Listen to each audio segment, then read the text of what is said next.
ہماری ویڈیوز دیکھنے کے لیے ہمارے چینل صراط جنت کو سبسکرائب کریں۔ يرسل عليكما شواظ من نار ونحاس فلا تنتصران، تم پر آگ کا بغیر دھوئیں والا خالص شعلہ اور بغیر شعلے والا کالا دھواں بھیجا جائے گا تو تم ایک دوسرے کی مدد نہ کر سکو گے۔ فَبِأَيِّ آلَاءِ رَبِّكُمَا تُكَذِّبَانِ، تو تم دونوں اپنے رب کی کون کون سی نعمتوں کو جھٹلاؤ گے۔ تفسیر صراط الجنان۔ تم پر آگ کا بغیر دھوئیں والا خالص شعلہ اور بغیر شعلے والا کالا دھواں بھیجا جائے گا۔ ارشاد فرمایا کہ اے کافر جن اور انسان، قیامت کے دن جب تم اپنی قبروں سے نکلو گے تو تم پر آگ کا بغیر دھوئیں والا خالص شعلہ اور بغیر شعلے والا کالا دھواں بھیجا جائے گا، تو اس وقت تم اس عذاب سے نہ بچ سکو گے اور نہ آپس میں ایک دوسرے کی مدد کر سکو گے، بلکہ یہ آگ کا شعلہ اور دھواں تمہیں محشر کی طرف لے جائیں گے۔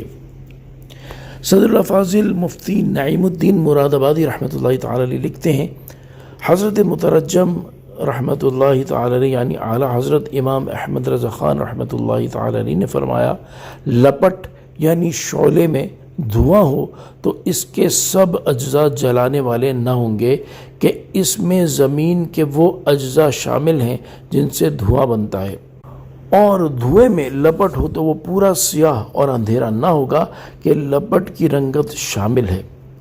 ان پر بے دھوئیں کی لپٹ بھیجی جائے گی جن کے سبب اجزاء جلانے والے ہوں گے، اور بے لپٹ کا دھواں بھیجا جائے گا جو سخت کالا اندھیرا ہوگا، اور ہم اس عذاب سے اسی کے وجہ کریم کی پناہ چاہتے ہیں۔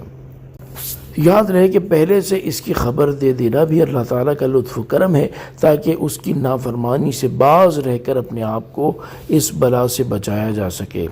فَبِأَيِّ آلَاءِ رَبِّكُمَا تُكَذِّبَانِ، تو تم دونوں اپنے رب کی کون کون سی نعمت کو جھٹلاؤ گے، یعنی اے جن اور انسان کے گروہ، کافر اور گناہگار کا انجام پہلے سے بیان کر دینا اللہ تعالیٰ کا لطف و کرم اور نعمت ہے، تو تم دونوں اپنے رب عز و جل کی کون کون سی نعمت کو جھٹلاؤ گے۔ فَإِذَا انشَقَّتِ السَّمَاءُ فَكَانَتْ وَرْدَةً كَالدِّهَانِ، پھر جب آسمان پھٹ جائے گا تو گلاب کے پھول جیسا سرخ ہو جائے گا جیسے سرخ چمڑا۔ فَبِأَيِّ آلَاءِ رَبِّكُمَا تُكَذِّبَانِ، تو تم دونوں اپنے رب کی کون کون سی نعمتوں کو جھٹلاؤ گے۔ تفسیر صراط الجنان۔ ارشاد فرمایا کہ پھر جب قیامت کے دن آسمان اس طرح پھٹ جائے گا کہ جگہ جگہ سے چیرا ہوا ہوگا، اور اس کا رنگ گلاب کے پھول کی طرح اور ایسا سرخ ہوگا جیسے بکرے کی رنگی ہوئی کھال ہوتی ہے، تو یہ ایسا ہولناک منظر ہوگا جسے بول کر بیان نہیں کیا جا سکتا۔ امام جلال الدین سیوطی رحمۃ اللہ تعالی علیہ اپنی مشہور تفسیر میں نقل کرتے ہیں، ایک مرتبہ نبی اکرم صلی اللہ تعالی علیہ وآلہ وسلم ایک نوجوان کے پاس سے گزرے۔ وہ نوجوان یہ آیت فَإِذَا انشَقَّتِ السَّمَاءُ فَكَانَتْ وَرْدَةً كَالدِّهَانِ پڑھ رہا تھا۔ آپ وہیں رک گئے اور دیکھا کہ اس نوجوان پر کپ کپی طاری ہو گئی ہے اور آنسوؤں نے اس کا گلا بند کر دیا ہے۔ وہ روتا رہا اور یہی کہتا رہا، اس دن میری خرابی ہوگی جس دن آسمان پھٹ جائے گا۔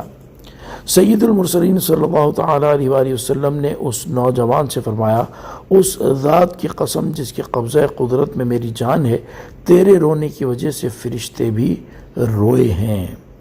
اس سے معلوم ہوا کہ قرآن مجید میں جہاں کہیں قیامت کے ہولناک مناظر بیان کیے گئے ہیں، ان کی تلاوت کرتے وقت خوف زدہ ہونا ہمارے بزرگان دین کا طریقہ ہے، لہذا ہمیں بھی چاہیے کہ ایسے مقامات کی تلاوت کرتے وقت دل میں خوف پیدا کرنے اور آنسو بہانے کی کوشش کرنی، اور اللہ تعالیٰ سے یہ دعا مانگنی چاہیے کہ وہ ہمیں قیامت کے ہولناکیوں اور شدتوں میں امن و سکون نصیب فرمائے۔